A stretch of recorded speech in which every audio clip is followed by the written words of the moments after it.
If you direct your attention high on the pit lane, you will see a canopy that is much smaller than the others. This is a parachute used by our canopy piloting team and is 84 square feet in surface area. This jumper will demonstrate a high-performance landing, converting downward speed into horizontal flight. As the jumper flies overhead, you will start to dive at nearly 1,000 feet. As it rotates, it will gain speed, reaching nearly 80 miles per hour. Please give it up for Staff Sergeant Blake Gaynor.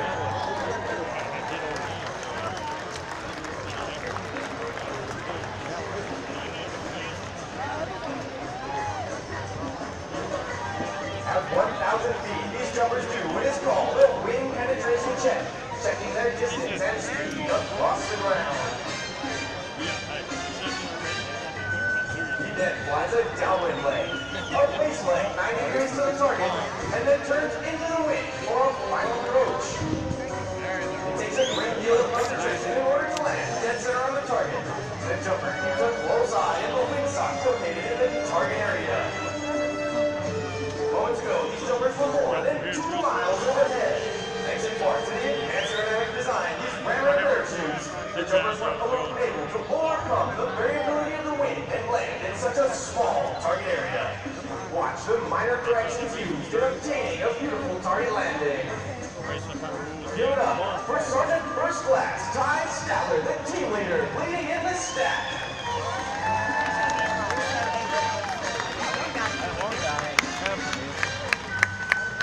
Give it up for Staff Sergeant Jake Kirkow as he flies in the BRW flag.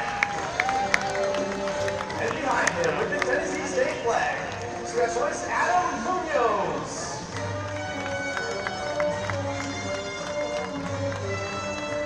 With a beautiful stand-up landing. Finally, Sergeant Rico Cifuentes with the Golden Knight flag. Set it down for a beautiful tiptoe landing.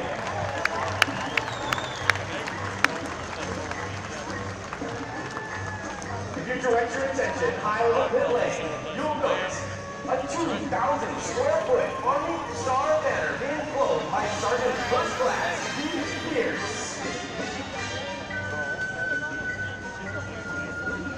Watch as he brings it over the target area.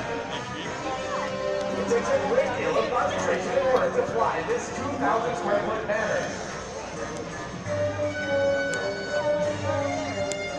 The United States Army parachute team was formed in 1959 at the home of the Air Force, Fort Bragg, North Carolina. At that time, the team consisted of 19 original members. Ladies and gentlemen, this concludes our performance for the day. And on behalf of the entire team, I would like to thank each and every one of you for being such a warm and receptive airborne audience. In closing, I leave you with this final thought. In the future, may all your days be prosperous and your nights golden. Awesome. Thank you very much, Sergeant Potter. Hey, one more time, let's congratulate for your U.S. Army Golden Knights on the weekend when we celebrated the birthday of the United States Army. I told the story yesterday, a couple of years ago, I was fortunate enough to be invited to go to the Canadian Jump and Golden Knights. That was one of the most special trips I have ever taken. Those men and women truly are incredible. Another group of people that are truly incredible are our Arizona Brothers.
fight. 401 with a 1 and 287 is struck by a 402-3, 295.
Goes 454 to 182. Looking at the numbers down the race.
I'm even more impressed with that one. Richie Crampton was 405 at 297 miles an hour. Makes a nice clean run down the racetrack and just got run over by Anton Brown.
for it.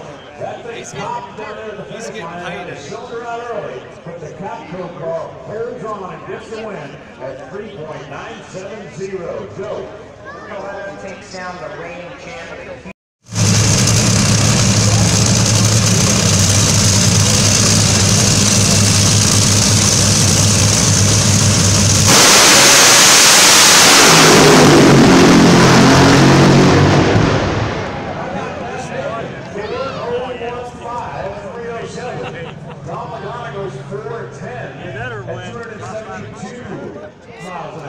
Logano's car looked like it had fuel coming out of one pipe on the left side. Pat Nathan, a 4:01.5, basically repeated his qualifying number, and it was good enough.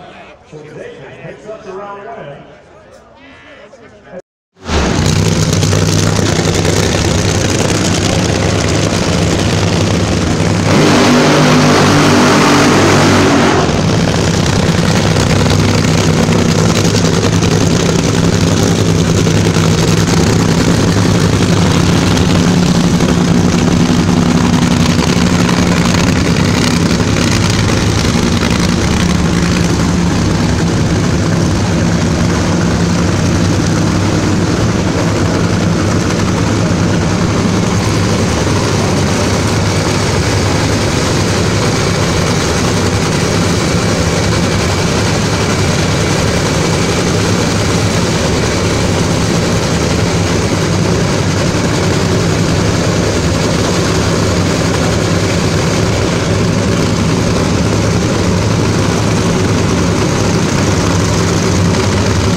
If they just go up there and run 4:20, 4:25, they could have beaten the reigning champion.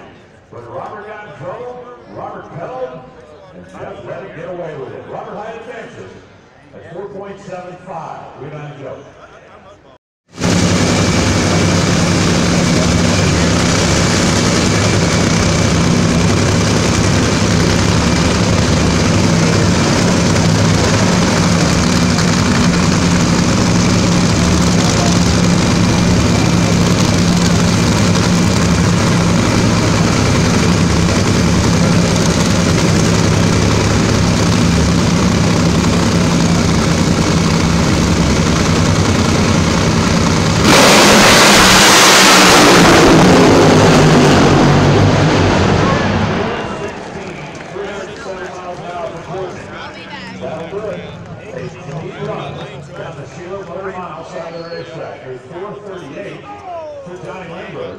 At 262 miles an hour, that thing's kind of wagging the tail down towards the finish line, but that is the best run that they made this weekend.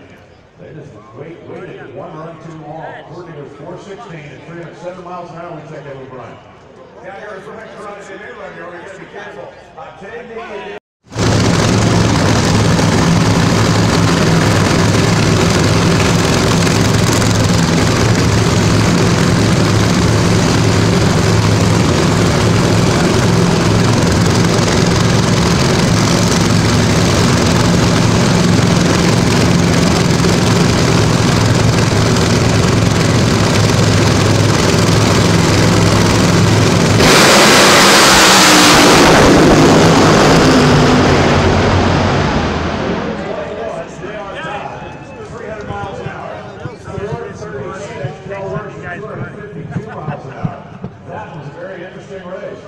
They hit the gas at almost the same moment, just a couple of thousandths of a second apart.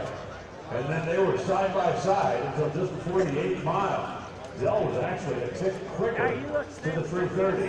But then the gray clearly got in trouble, and the yellow fellas go on. Brian?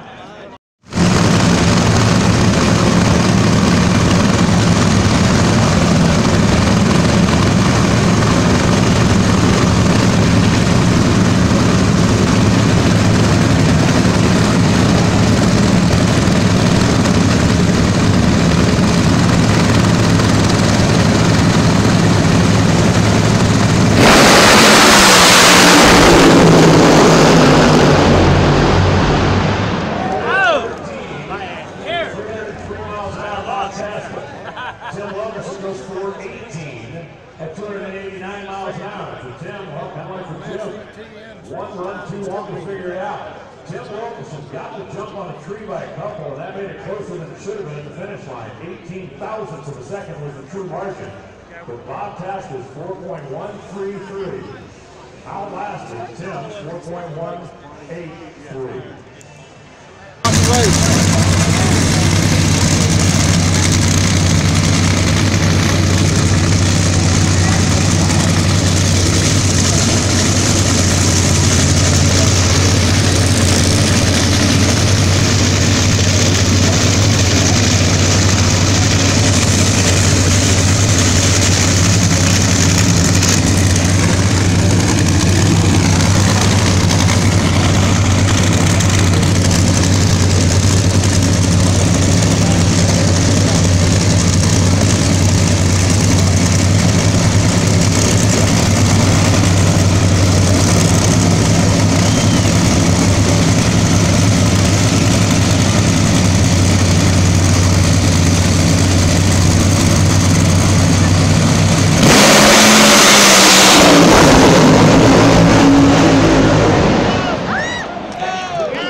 Did y'all see that?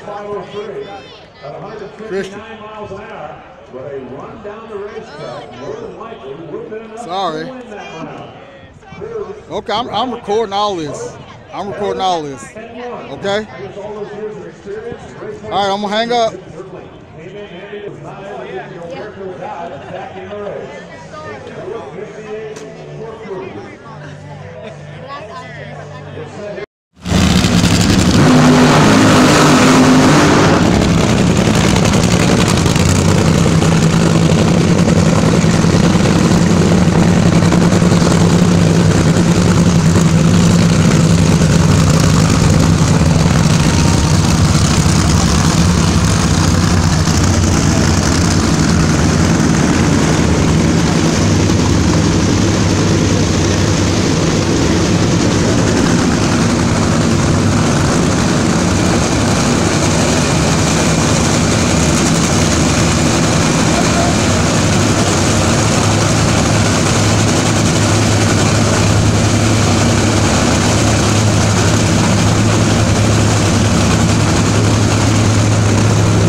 At 128 miles an hour. So in the 94 meters, Ron Capps picks up the win for the 38th time.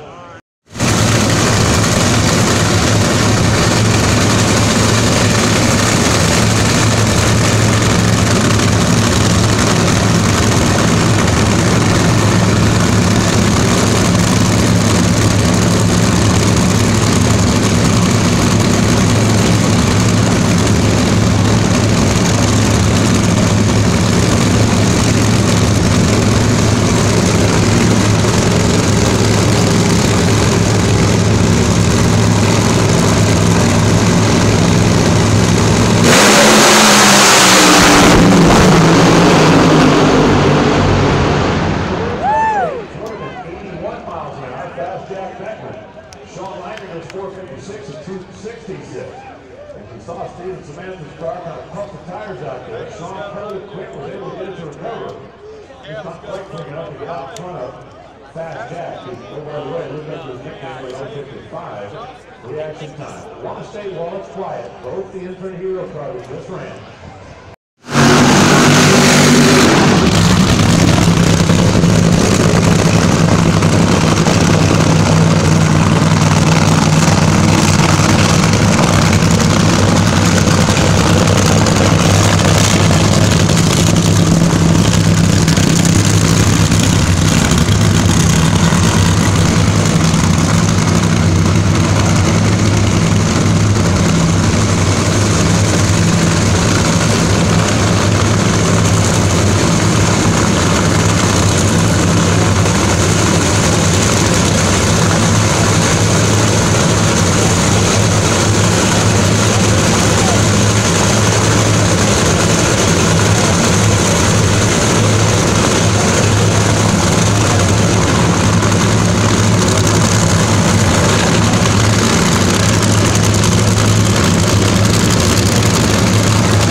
when he was out in the middle, kicked sideways.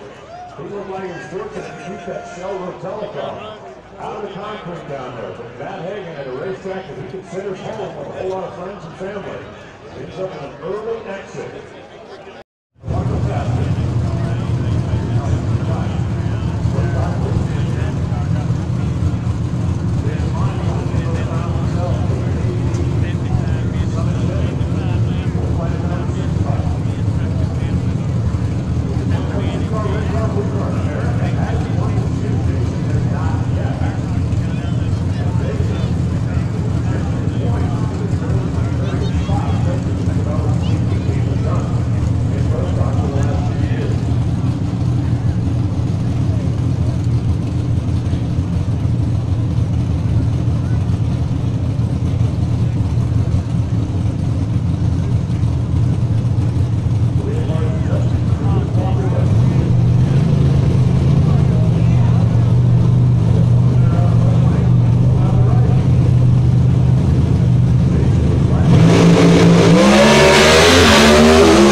for the yellow flag.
That's 20 valuable points. This is Brian Holmes.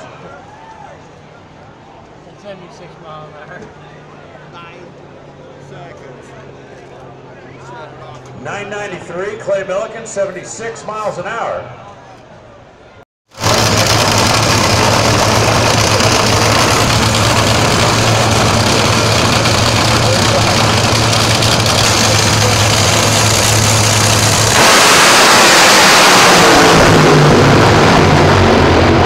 Starting line for Scott Palmer, 4067, 302 miles an hour.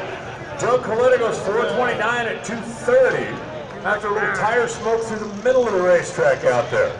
Off the starting mark, Doug moved first by a bit. By the time they'd gone 330 feet, Doug had a maybe comfortable lead. But then he started seeing some blue contrails off of the back of that Mack Tools car. And Scott Palmer's car stayed hooked, and he goes to the semis, trying to protect.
Miles an hour to a 404 at 298 miles an hour. And Tony Schumacher wins it by 11 thousandths of a second. That was one of those races that looked like the lead may have changed hands a time or two going down the 1,000-foot course. Pat Dakin was 2 thou quicker hitting the gas. That didn't have anything to do with the race. 402 to a 404, and Dakin was 10 miles an hour faster at the finish line. He just didn't have room. Raw fuel out of one pipe on Dakin's car, and Tony holds him off 11 thousandths of a second. There's the margin of victory. NHRA on top.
153 miles an hour, Steve-O. Antron Brown goes 509 at 155 miles an hour. And this was a case of he who smoked them first, smoked them hardest.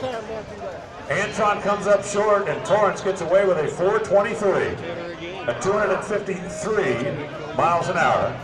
We're going to watch this one. That's what he said.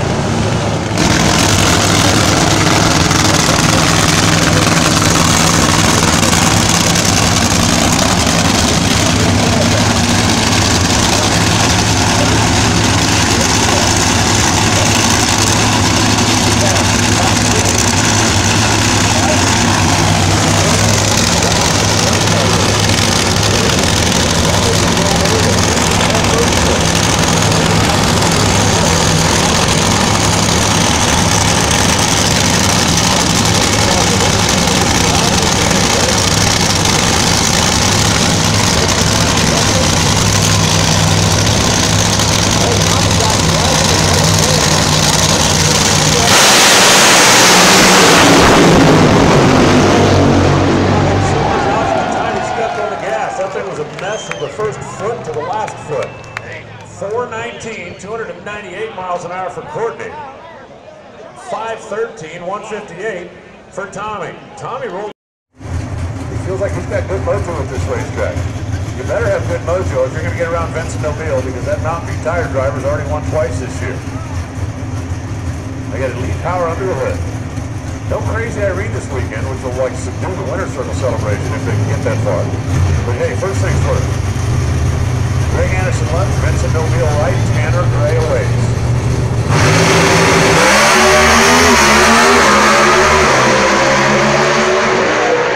Get off the starting line clean.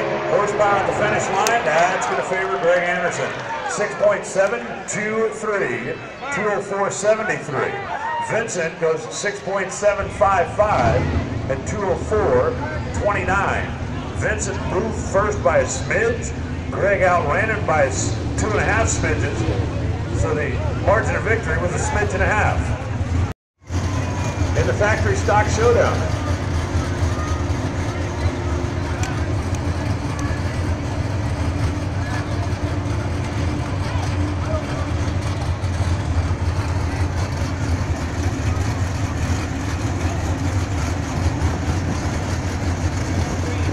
Whose grandfather started a dealership back a number of years ago, and man, has it expanded. And Eric Anders, whose dad first took her racing as a little girl. Who would have thought that, you know, when you get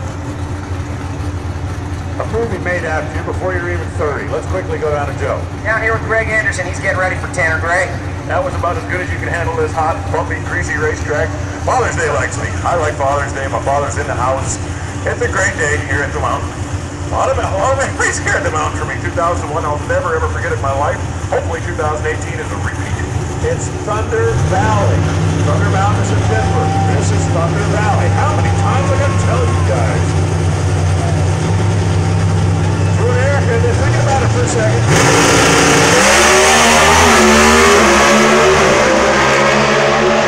Actually, times the coin flip, the better red Chevrolet is the one that's been given by Bruce Stillman. 6.727. 203.98. Erica goes 6.743. 204.54. She was 019 on the tree. He beat her off the starting line by 3 thou, and then carried that all the way to the finish line. 6.727 at 203. And this is a very interesting, at least to me, Final Four. And where I come from, the guy with the microphone makes the rules. We have got Greg and Tanner and Jay and Drew in the final round.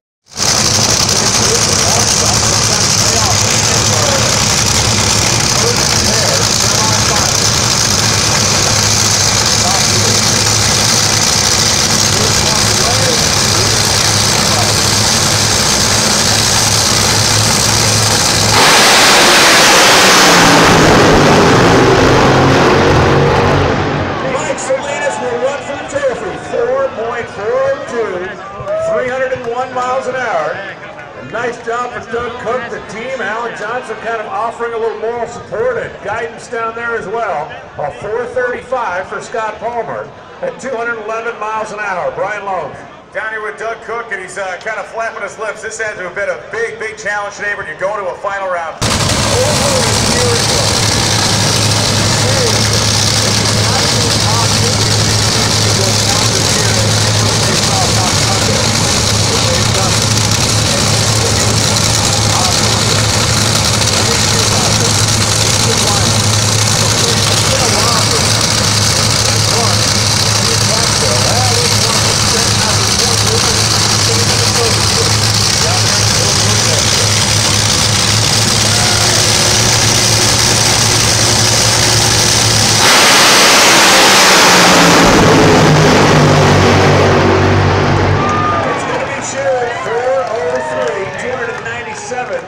Miles an hour. Steve goes 410 at 254 miles an hour. They were dead even literally the 8th mile. But then you saw the little blue haze behind the Capco car. And for Tony Schumacher, his 150th career final round. And he's going to go head-to-head with a guy who's never been there before, Brian Lones. Down here in the start line with Phil Schuler, who works very closely with Zippy tuning this car. And Phil, you know, the U.S. Army's trained to fight the enemy at all times. And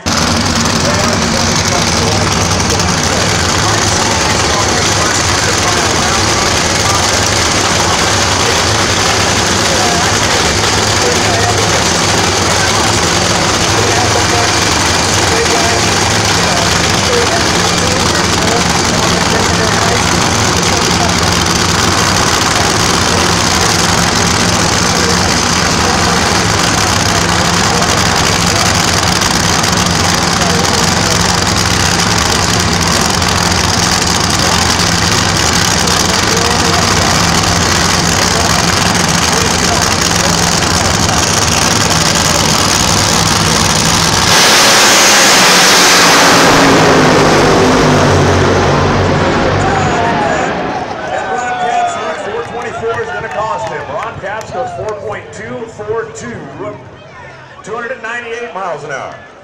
JR kept him honest at 437 and 285 miles an hour. Both drivers really were amped up on the starting line. But you saw some raw fuel pumping out of one of the pipes on the yellow machine. And Ron Capps at 4.242 is going to head for the final as we watch this one more time. For Ron Capps.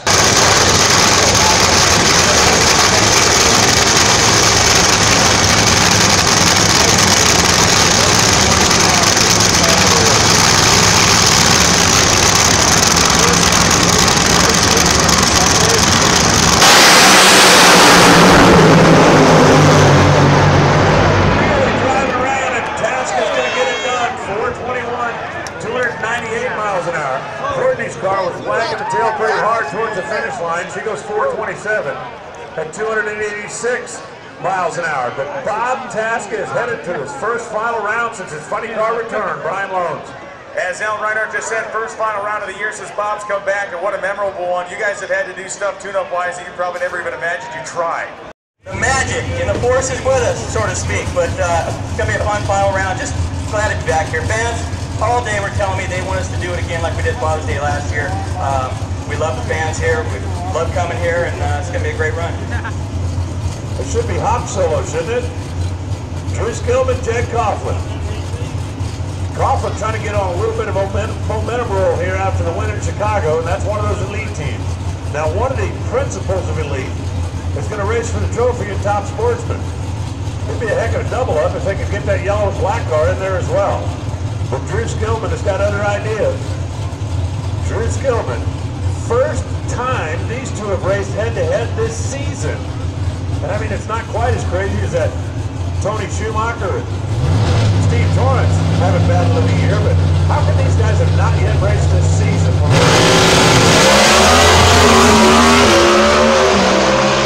And Jake Lawson is headed for the final round. 6.750. 204.51.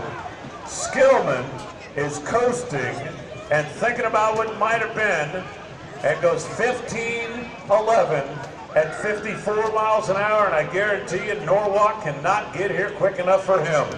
Between two of the super teams. The Red Summit Chevy is Greg Anderson. His dad's here, his wife's here, his kid's here, and hey, it's Father's Day.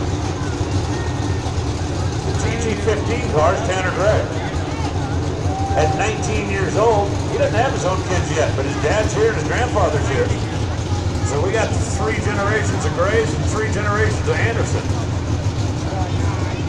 Battling it out for a chance to race Jake Coughlin, who's got the whole family here also. They should make this a holiday line, everybody having their families here. I think that's awesome.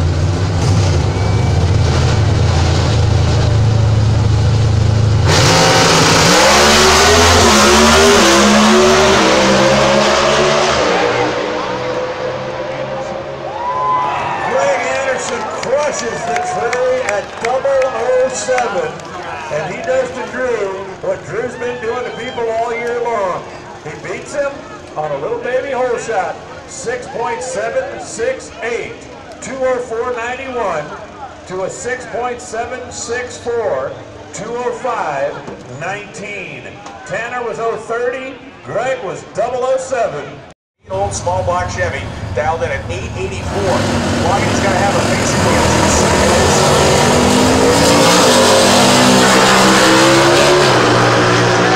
The same trick as his son on Father's Day here at Bristol. They're getting down toward the stripe. The Pontiac's closing in, and it's Scott Stillings breaking up the family reunion. 885 on the Ford, 148 miles an hour on 884 dial-in. Stillings with an 022 light to Ed Longani's 041, and that really was all she wrote. 1069 on a 1068. Ed put in a nice day of work, a nice weekend of work, and Scott Stillings is your champ this weekend in Superstock. That is Skillings' second from Spring City, Tennessee, appearing in his 13th NHRA National Event Final Round. The two men have identical final round records to this point in their careers. They are both 12 of final round appearances and 6 Wallies on the show. Someone is going 13-7.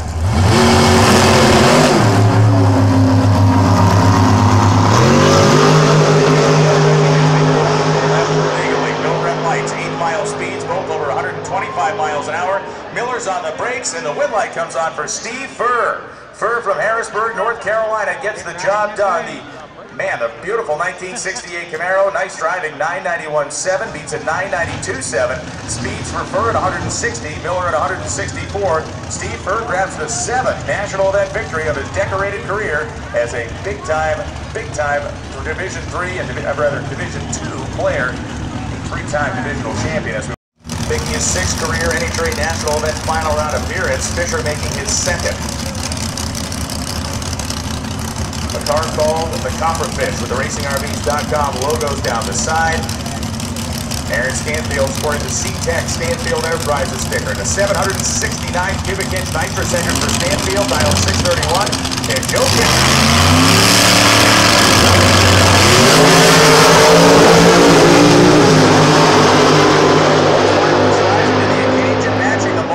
turning on the light is Aaron Stanfield. 6:32.0, 6:32 dial-in, 0:12 reaction time. The kid has ice water in his veins when it comes to days later in the afternoon, especially on Sundays. He is now 6-4 in his NHRA National Event Final Round record as Joe Fisher broke out by about 12 thousandths of a second. A tough break for Joe. He was 17 on the tree. He was not sleeping. He was right there for it as we watched the replay. Both drivers very good on the starting line, aggressive, but Aaron Stanfield running the Vansel takes a deep breath as he can see his flight forward on his toe tips. Tython doing the same thing. Both men stage the final round. Mickey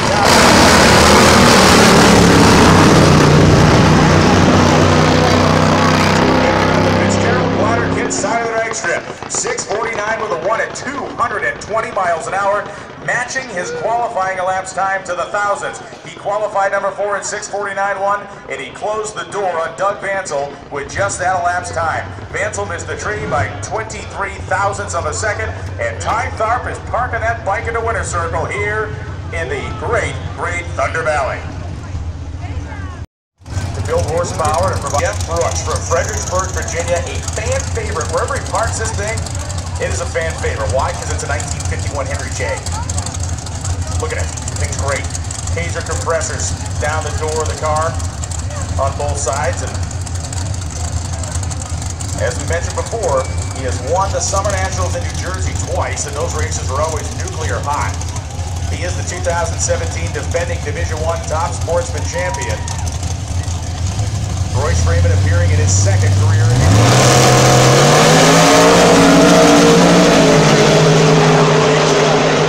Great reaction time for Brooks as he nailed Freeman down to the Christmas tree and takes the victory. 672 and a 669 dial-in. Jeff Brooks dials up the third NHRA national event win of his career in the Racing RV's top sportsman division. The defending Division I champion getting the job done with an 0:11 reaction time. Freeman was there, he was 31 on the tree, and then he goes 693.3 on a 694 dial-in, just a little too quick, and he broke out, getting to the finish line a hunt ahead of Brooks. Welch putting his fire gloves on as he comes around the corner, going to heat the rear tires on the Challenger drag pack. By show of hands in the grandstand, how many of you are Mopar fans out there pulling for the vigilante of Joe Welch? And how many of you wore the bow tie here to the racetrack and want to see the Chevrolet of Archie Cohn take it home? Nice. All right, we have very clearly divided the sides here. Now it's Cohn who's needing help to get dressed on the starting line. Oh, no.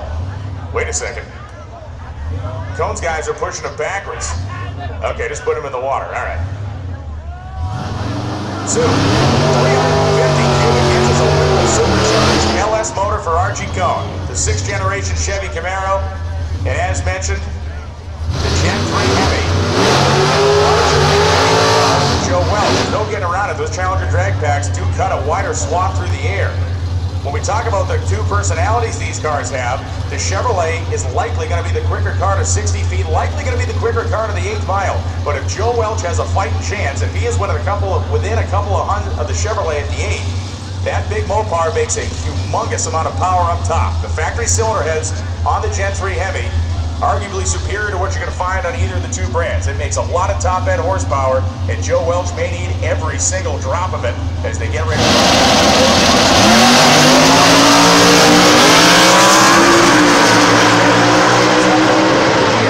NHRA National event win in the Challenger drag pack. 8:27.5 at 164, running again the identical elapsed time that he qualified at. Welch qualified 8:27.5, he goes 8:27.5 in the final round, and the Mopar's fans rewarded in the grandstands with an 019 light and a win light on the Fitzgerald glider kit side of the drag strip.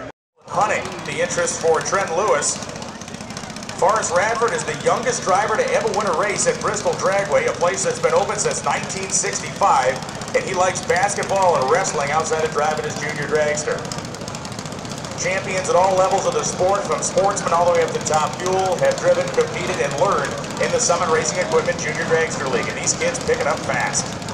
We talk about the great talent of drivers behind the wheel, whether at reaction times or finish line driving, it all starts right here. It all starts on whatever budget you want it to start on. Young Forrest Radford is second to stage. The 8-year-old and 9-year-old. Forrest. Blue road there, buddy. 046 red. And a couple of proud dads stand behind their sons on this Father's Day, wanting to go to the 8th mile. So Forrest Radford goes 12:43.6 at 48 in the 8th. 12:09.6 at 53 on the Fitzgerald side for Trent Lewis. Now it's Andrew Joyce and Izzy Thompson. Joyce from Richlands, Virginia, and Thompson from Mountain City, Tennessee. And Izzy Thompson made a perfect run at the age of 9. That is something that virtually very few people have ever done, let alone folks that are 9 years old. There are people that have been racing for 60 years and have never had a perfect reaction time and then run perfectly to their proposed ET. Very rare occurrence in the sport. Effectively, it's drag racing's version of a hole-in-one. 2015 top performer at NHRA Junior Dragster, and Izzy also rides horses, which she's not in the junior. Andrew Joyce, 10 years old, loves baseball, swimming, spending time with his family. Reaction time favoring Andrew Joyce here. Better light for Joyce, better elapsed time for Izzy Thompson. 8:85.2, 72 miles an hour for Izzy. 897 to it, 71 miles an hour for Andrew Joyce. And lastest but not leastest, but a number 16 qualifier, Anderson winning a final round. That's the top. Something that's happened today. Come on with me. Belushi comes out at number 7 spot, and that's over here on the right side. So, you know, it was not necessarily a day to qualify on top of the run table. No question about it. The amazing thing we saw happen in the sportsman final was a couple of times where guys running or winning on the last time that they qualified on. It's like they come full circle. The conditions that we saw when qualifying again on Friday. So they were talking about the fast stuff here. Albert is 287. Tuttero's car has been a fine dining car like you read about. They get to the rest of that. They stuck with it. It's led them through 3 rounds of victory so far. Looking for a 4th.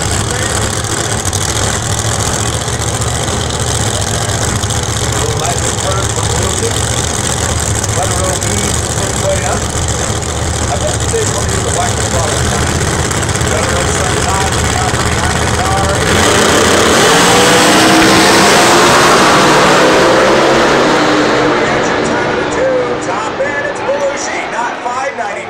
At 247, and Todd Tuttero's 594, 242, not good enough. I speak the truth here when I say that's the first time today Callan has gotten off the starting line first, and it was a good thing he did because that was tight.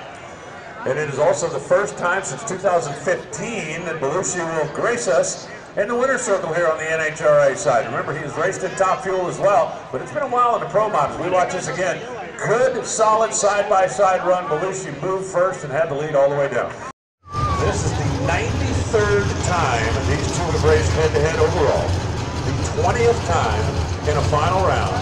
And I guarantee you, Greg Anderson is remembering Chicago 2 weeks ago. Oh, absolutely. Beyond a shadow of a doubt. When the tree was the same color as his car. It's Jags against Summit. It's Greg against Jag. It's about as good as it gets in Pro Stock right now. All of the elite group on one side and all of the KB group on the other. And there have been KB cars win this year. Right, just not on theirs. It's kind of the same position for Jag. There have been a lot of elite cars trying to win a circle before he did it in Chicago. Wheelie bars being adjusted on both sides. And then they'll leave it in the hands of 2 of the best to ever sit in the factory hot rod. Ricky Jones gets away from the back of Jaggy's car, and Rob Downing steps away from the back of Greg's. Jag goes right in, no games. He wants to race.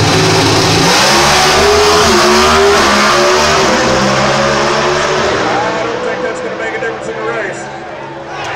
So's Rhino, 6.709, 205, Jag Coughlin. Greg goes 674 at 205. Jag Coughlin had 3 in the bank by the time they went 60 feet, and he just kept stretching it out. So magical place for Greg Anderson. He comes up short. Jag Coughlin wins his 60th in Pro Stock, his 79th overall, and his 2nd here at Bristol with his dad in the house. And oh, by the way, his 2nd national event win in a row. He won the Super Comp category last weekend in Virginia. You're right.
Tasca's 4.300 at 286 miles an hour. Both drivers on time when it came time.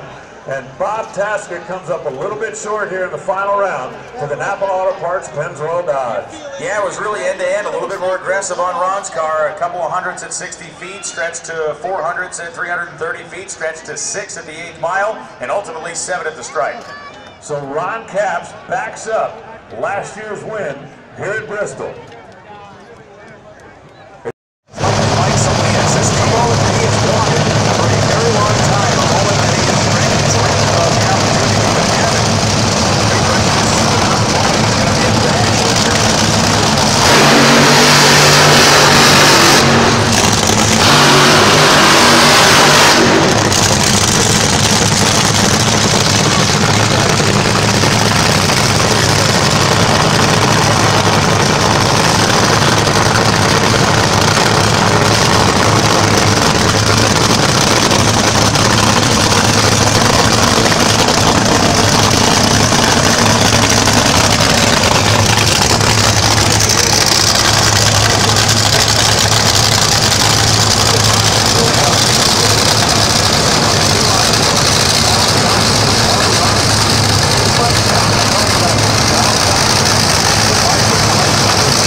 Picks up his first of the year, his 84th of his incredible career, and his 6th right here.